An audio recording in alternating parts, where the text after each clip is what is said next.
संस्कृति से हमारा गहरा नाता है। यही कल्चर किनशिप का सहचर होता है जो राष्ट्र निर्माण में मूल तत्व होता है।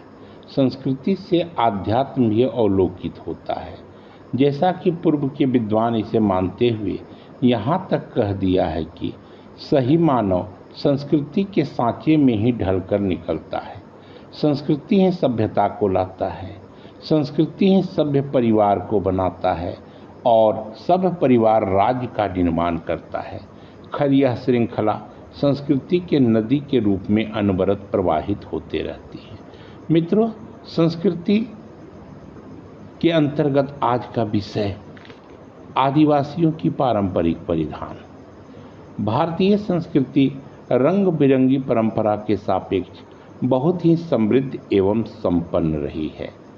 आदिवासी परिधान सिर्फ वस्त्र नहीं बल्कि इन समुदायों की पहचान, प्रकृति से उनके जुड़ाव एवं समय के सापेक्ष इनके अनुकूलन की विशेष स्थिति को समझाता है।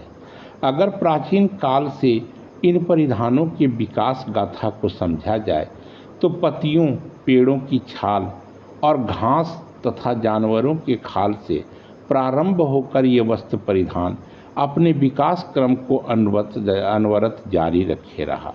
प्राचीन काल का आभूषण प्राकृतिक फूलों, बीजों, हड्डियों और कौड़ियों से निर्मित होते थे, जो मध्यकाल तक आते आते सोने, चांदी, पीतल, तांबा तक अपने विकास के साथ अवतरित हुए। वही प्राचीन परिधान कालांतर में मध्यकाल तक आते आते कपास से बने रंग बिरंगी सूती वस्त्र तक पहुंच गए, जो आधुनिक काल में ये चमकीले रेशमी वस्त्र तक अपनी विकास यात्रा को प्रशस्त किया। जबकि आभूषण में आधुनिक कालीन विकास के रूप में छोटे चमकते शीशे के टुकड़ों एवं रंगीन पत्थरों के साथ अपना स्थान को सुनिश्चित किया। सामान्य दिनों एवं पर्व, उत्सव तथा शादी विवाह इत्यादि पर पहनने जाने वाले परिधान अलग अलग होते हैं। झारखंड राज्य में निवास करने वाले संथाल जनजाति की महिलाएं पंची परहान और पुरुष ढीठी धोती पहनते हैं। चांदी के पारंपरिक गहनों के साथ फूलों से सजे बाल एवं लट इनकी पहचान होती है।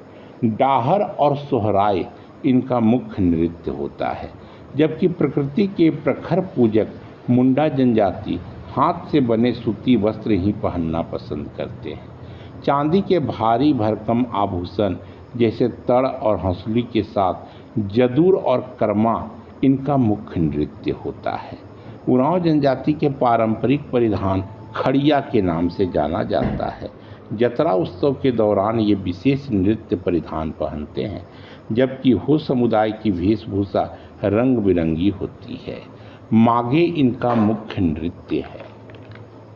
छत्तीसगढ़ की जनजाति गोंड में पुरुष धोती कुर्ता एवं महिलाएं लुगड़ी पहनती है।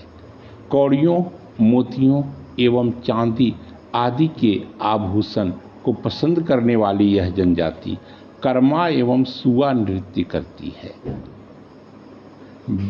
बेगा जनजाति के पुरुष पंचा और स्त्रियां कटकी पहनती है।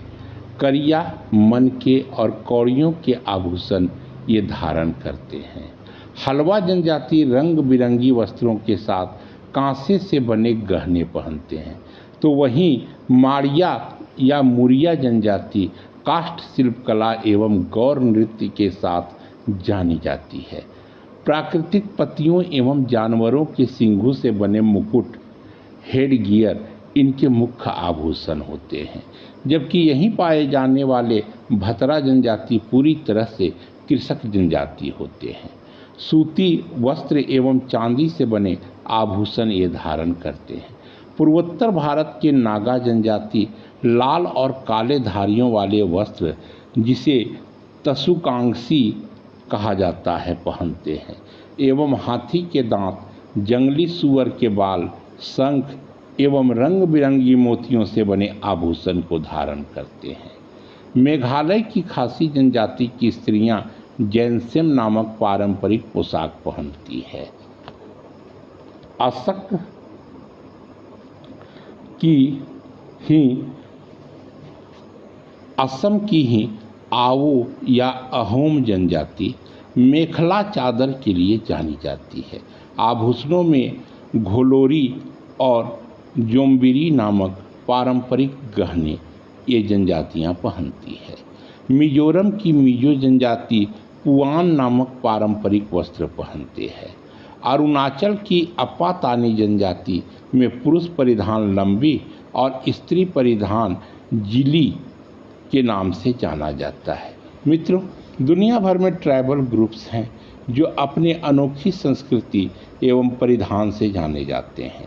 जैसे अरबी जनजाति बदू में पुरुष थोब या डिसदाता नामक ढीला ढाला सफ़ेद कुर्ता एवं सिर पर गुथरा या केफिये नामक स्कार्फ को बांधने के लिए अगाल नामक काले छल्ले का इस्तेमाल करते हैं।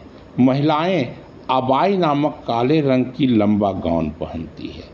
तो वहीं पूर्वी अफ्रीका के मैदानी भागों में निवास करने वाली मसाई जनजाति सूखा नामक चमकीले लाल रंग के वस्त्र शरीर पर लपेटते हैं। ये वस्त्र बहादुरी एवं ताकत के प्रतीक माने जाते हैं। गहनों में इंकोको इटिक नामक चपटे मोतियों के हार को स्थान मिलता है।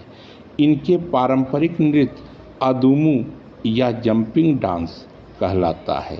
इस डांस में पुरुष हवा में ऊंचा कूदकर अपनी शौर्य एवं ताकत का प्रदर्शन करते हैं। यूरोप में पाई जाने वाली सामी जनजाति अपने पारंपरिक पोशाक गाक्ती को धारण करती है। इनका एक विशेष लोक संगीत जोइक यूरोप के सबसे पुराने गायनों में से एक है। आर्कटिक क्षेत्र के इनुइट जनजाति अपने पारंपरिक परिधान पारका या अनोराक से जुड़े हैं। साथ ही ये पैरों में वाटरप्रूफ कमीज या मुकलुक नामक बूट को पहनते हैं। मित्रों, परिधान मौसम की बेरुखी से बचाने वाला एक सुरक्षा चक्र भी होता है। यही परिधान हमें मौसम से मेल जोल बढ़ाने को प्रेरित करता है। परिधान हमें विशेष पहचान भी देते हैं। चटकीले लाल रंग के परिधान को अपनाने वाले जनजाति समूह वीर रस से भरे होते हैं। उनमें सैनिक और योद्धा के गुण नस नस में रसे बसे होते हैं। गर्म क्षेत्र में रहने वाले जनजाति समूह ढीला ढाला सफ़ेद परिधान ही पसंद करते हैं, जबकि ठंडे जगह के लोग काले एवं रंगीन परिधान को पहनना चाहते हैं। अत्यधिक ठंडे प्रदेशों के लोगों का परिधान जानवरों के चमड़े एवं उनके बालों से बने होते हैं।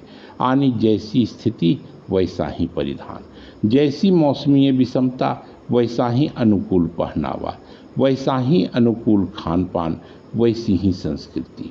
मलय प्रायद्वीप में मिलने वाली सकाई जनजाति पेड़ों के छाल से बने परिधान को धारण करती है।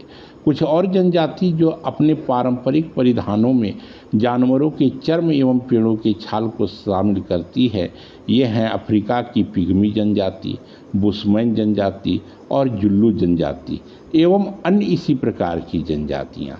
कजाकिस्तान के काजक जनजाति जो घोड़े के मांस एवं कुमिस यानी घोड़ी के खमीर युक्त दूध के साथ फर एवं चमड़े के गर्म परिधान को अपनाते हैं।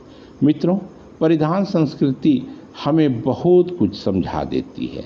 आधुनिक युग में अधिकतर जनजाति अपने पारंपरिक वस्त्रों के बजाय आज के अत्याधुनिक वस्त्र एवं परिधान को अपना रहे हैं। अब पिग्मी लोग भी जीन्स और टी शर्ट को पहनने लगे हैं।